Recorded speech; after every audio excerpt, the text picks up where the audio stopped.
हाँ तो भी गुड आफ्टरनून, स्वागत है फिर से किचन टॉक्स के एक और एपिसोड में। तो आज हम किचन टॉक्स रिकॉर्ड कर रहे हैं 6:42 पे। ये हालांकि वो समय है जब हमें मार्केट में होना चाहिए था सामान लाने जाने के लिए, लेकिन अभी हम घर पे ही हैं क्योंकि बाहर बारिश हो रही है। तो हमने सोचा टाइम बचाते हुए पहले ही किचन टॉक्स रिकॉर्ड कर लेते हैं। तो तुम्हारे साथ 2-3 चीज़ें शेयर कर देते हैं जो कि बहुत ही अंडररेटेड स्टेप्स हैं। जैसे कि आज हमने एक किया है जिम में, जो है आज हम बॉटल जब यूज़ कर रहे थे तो हमें एकदम कहते ना कि इसमें अचानक ही एक स्मेल सी फील हो रही थी, और तुम देख रहे होगे काफ़ी ज़्यादा गंदी हो चुकी है। ठीक है, तो हमारे पास ये थी, ये नई बॉटल है। तो हालांकि प्रेफर ये करो, तुम देखोगे हमारे पास जितनी भी मोस्टली बॉटल हैं वो स्टील की हैं, मतलब कि चाहे ये हो, और जो बाकी के दिन का हम पानी पीते हैं वो स्टील की बॉटल से ही पीते हैं। वो भी तुम्हें दिखाई देते हैं लोगों, यार तुम मानोगे नहीं वरना। तो इससे हम बाकी के दिन पानी पीते हैं। लेकिन होता क्या है, ड्यूरिंग वर्कआउट जो है हमें करीब 1.5 से 2 लीटर पानी पीना होता है। अब ऑप्शन ये है कि या तो इसको 2 बार पिए तो होगा कि जो हमारा BCAA है वो ज़्यादा वेस्ट होगा, या फिर एक तरीके से यूज़ में आएगा। तो इसलिए हम ये एक तरीके से हार्ड प्लास्टिक कह लो, या फिर एक तरीके से इको फ्रेंडली भी नहीं कहेंगे, बट ठीक है वैसी वाली है, तो ये यूज़ करते हैं। और इसको हम काफ़ी ज़्यादा फ्रीक्वेंटली चेंज करते रहते हैं। तो ये हम रिकमेंड करेंगे कि एक तो 1.5 लीटर वाली, इसमें लोहे या स्टील में मिलती नहीं है, या फिर एकदम पीतल में, या फिर जो नहीं होता ब्रास वगैरह होता है, आई थिंक उसमें मिलती नहीं है, तांबे वगैरह में। वरना हम वो ज़्यादा प्रेफर करेंगे 1.5 या 2 लीटर की, अगर वो मिल जाए। लेकिन नहीं मिलती तो चलेगा, इसी से काम चलाना पड़ता है। और ये हम हर 2-3 महीने में, 3 महीने तो खैर ज़्यादा हो जाएंगे, हर 2 महीने में बदल लेते हैं। इसका तुम्हारा कह सकते हो टेस्टोस्टेरोन से भी लेना देना होता है, डायरेक्टली या इनडायरेक्टली। अगर मान के चलो ये चीज़ गंदी है तो ये हार्मोनली तुम्हें इम्पैक्ट करेगी। और ये कहा जाता है स्पेशली अगर तुम्हारे कहीं भी एक स्लाइट एज मिल रहा है कि तुम्हारे टेस्टोस्टेरोन अच्छा हो सकता है, तो तुम उसका एडवांटेज लोगे। ठीक है, तो उसमें से एक ये भी फैक्टर है। ठीक है, और फिर आते हैं दूसरा, एक वो था हमारे पास सवाल ही आया था, एक सेकंड में चेक करने दो। वो टेस्टोस्टेरोन से रिलेटेड ही था कि हमने आज एक वीडियो बनाई थी अपने हेल्थ चेकअप की, रील हमने डाली थी। तो उस पर हमने कहा था कि अगली जर्नी जो होगी उसमें थोड़े यानी हेल्थ को लेके, या फिर एक तरीके से तुम्हारा हार्मोनल लेवल थोड़ा फकअप होता है। तो उसमें लोग काफ़ी ज़्यादा कंफ्यूज हो रहे थे कि अरे अंकित भाई साइकिल पे जाओगे क्या, साइकिल पे ले रो कि कौन सी साइकिल चलाओगे, ये वाला सीन।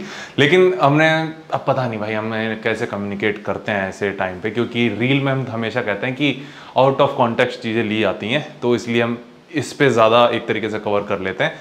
तो उससे कहने का मतलब हमारा ये होता है, जब भी तुम कॉन्टेस्ट प्रेप में जाते हो तुम्हारी बॉडी काफ़ी ज़्यादा स्ट्रेस में जाती है, बीट चाहे वो डाइट हो, चाहे वो ट्रेनिंग हो, और चाहे वो तुम्हारे स्ट्रेस लेवल वगैरह हो। इन सारी चीज़ों को मिला के तुम्हारा हार्मोनली थोड़ी चीज़ें फकअप होती हैं, और ये फैक्ट है, इसको तुम बदल नहीं सकते हो।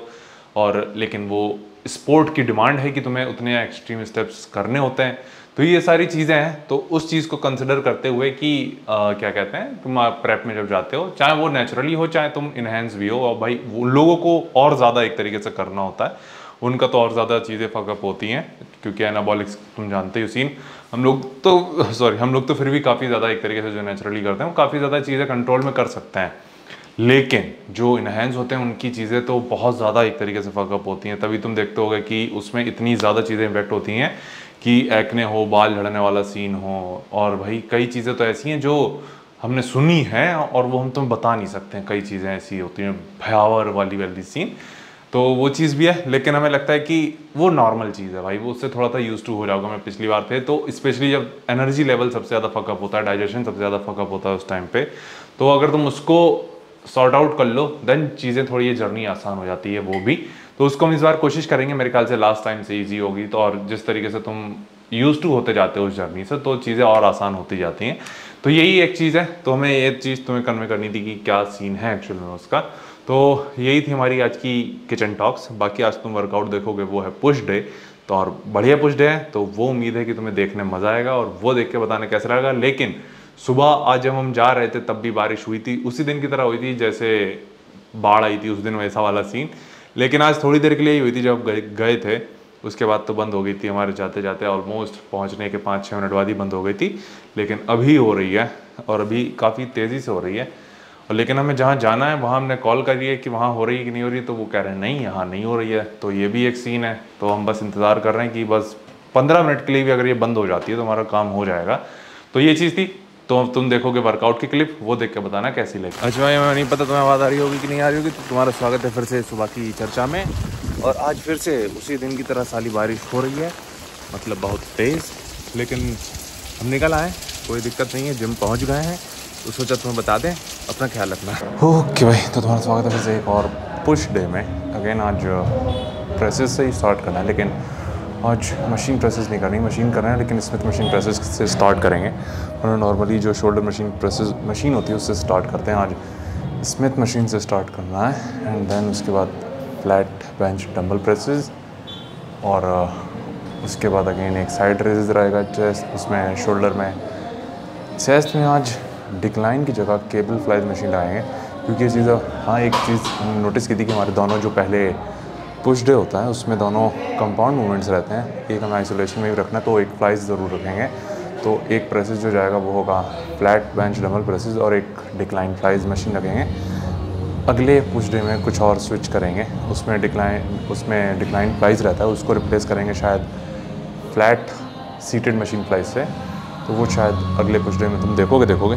बट फ़िलहाल के लिए ये प्लान है कि 2 chest, 2 shoulder and 2 he triceps में अगेन आज दोनों एक पुश डाउन जाएगा और एक ओवरहेड या किक बैक रहेगा। बेसिकली एक शॉर्ट हेड और तुम्हारे लॉन्ग हेड दोनों के लिए। तो वो चीज़ तुम देखोगे, बाकी तुमसे बाहर मिलते हैं।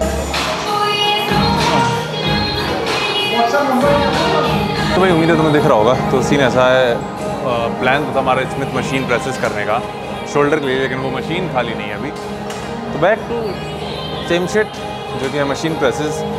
अगेन इसमें कोशिश ये करेंगे आप थोड़ा सा हैवी जा सकें, और रेप्स थोड़े से कम रखेंगे। मेरे ख्याल से मैक्स जो मिनिमम होंगे वो 6 का होगा सेट, जो होगा चौथा मेरे ख्याल से। और वही ये पहला सेट है, 45 से स्टार्ट कर रहा है। इसका 35 का इंक्रीमेंट पकड़ते हैं, देखते हैं कितने तक जा सकते हैं।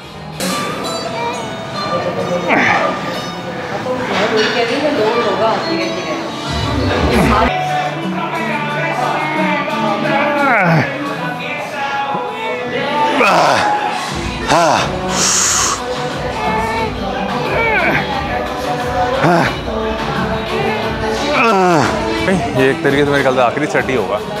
हालांकि पिछले वाले में काफ़ी अच्छे रहते थे, इसमें हमें यकीन है, लेकिन ज़्यादा आएंगे नहीं।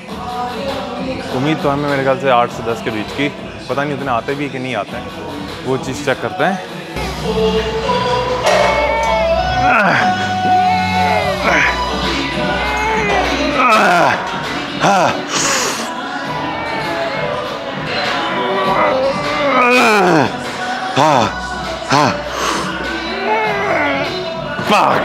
ओके भाई, उम्मीद है तुम्हें दिख रहा होगा। तो अगला मूवमेंट जो कर रहे हैं वो है फ्लैट बेंच डंबल प्रेसेस। हालांकि पहले हम डिक्लाइन प्रेसेस करते हैं, बट आज फ्लैट बेंच कर रहे हैं। इसमें पहले 2 सेट वार्म अप के लेंगे, एक 40 से और एक 55 से, दोनों कंटिन्यूस सेट लेंगे। 40 से 12 और 55 से वही 10। देन उसका वर्किंग सेट पिलाएंगे, जो कि होगा हमारा खेलते 65 से। फिर देखते हैं कैसे मूव करते हैं।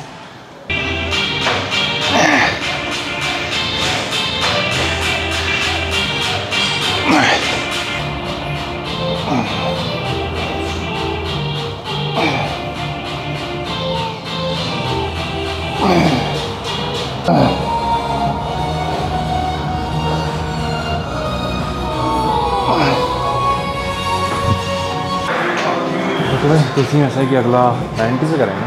80 से इजी वाला था, कोई स्ट्रगल नहीं था। हालांकि बहुत ही क्विक रेप्स रहेंगे, जितना हम स्लोली लगाते हैं उतना नहीं था। फास्ट इसलिए भी था क्योंकि हम एक बार जब हमने ब्रीद इन कह लो या फिर पूरा सांस अंदर ले लीजिए, तो हम चाह रहे थे मैक्सिमम रेप्स इसी में निकाल रहे हैं। क्योंकि दोबारा में जब हम करते हैं रिकवर तो बहुत ही घटिया तरीके से होता है वो चीज़। इसलिए सेम चीज़ 90 से ट्राई करते हैं, देखते हैं कितने आते हैं इसमें।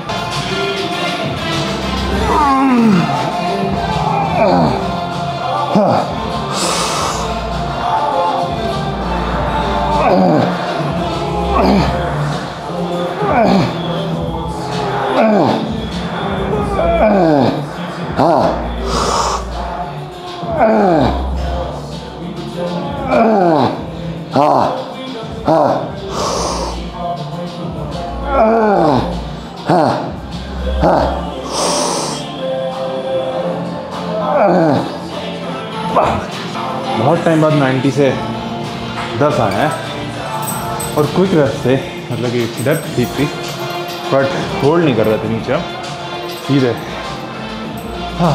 हाँ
ओके भाई, तो सीन ऐसा अगला मोमेंट जो तुम देखोगे वो है किक बैक अगेन। एल्बोज को थोड़ा सा बॉडी के पीछे रखेंगे ताकि तुम देखो ये हिस्सा हमारा ट्रेन हो, पीछे की तरफ का लॉन्ग हेड।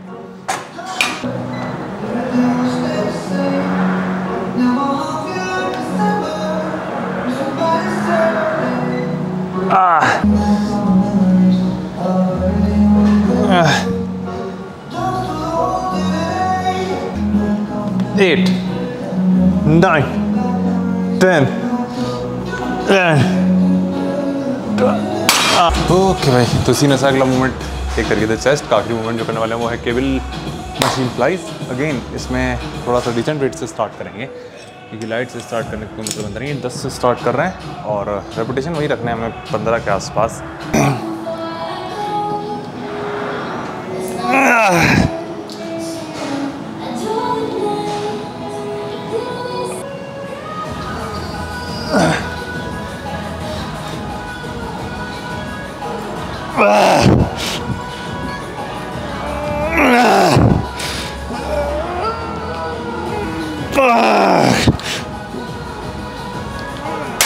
Shit.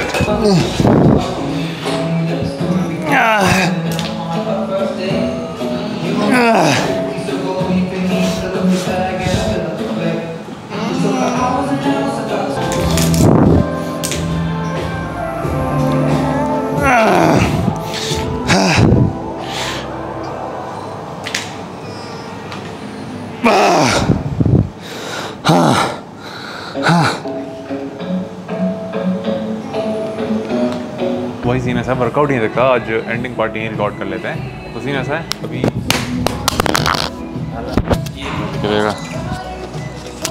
ओके भाई, तो सीन ऐसा है वर्कआउट नहीं देखा और एंडिंग पार्टी यहीं रिकॉर्ड कर रहे हैं। तो अगेन टोटल अच्छे ही मूवमेंट थे, काफ़ी सही थे, सारे के सारे अच्छे थे, सब में पंप अच्छा आया था और उम्मीद है तुम्हें अच्छा लगा होगा। बाकी आई थिंक और क्या कवर करना है, फ्लेक्सिंग हमने आखिरी में की है, लेकिन अब हम थोड़ा सोच रहे हैं कि हॉरिजॉन्टल पे रिकॉर्ड करना चालू कर दें ताकि प्रोग्रेस एक्चुअली हम ट्रैक कर सकें।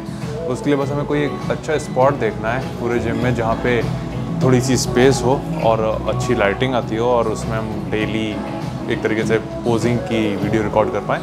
वो मेरे ख्याल से अंदर कार्डियो सेक्शन में ही होगी, कार्डियो कर रहे हैं जो फ्री एरिया है वहाँ पे शायद रिकॉर्ड करेंगे डेली, तो वो तुम देखना चालू कर दोगे। तो मिलते हैं कल के वर्कआउट सेशन में।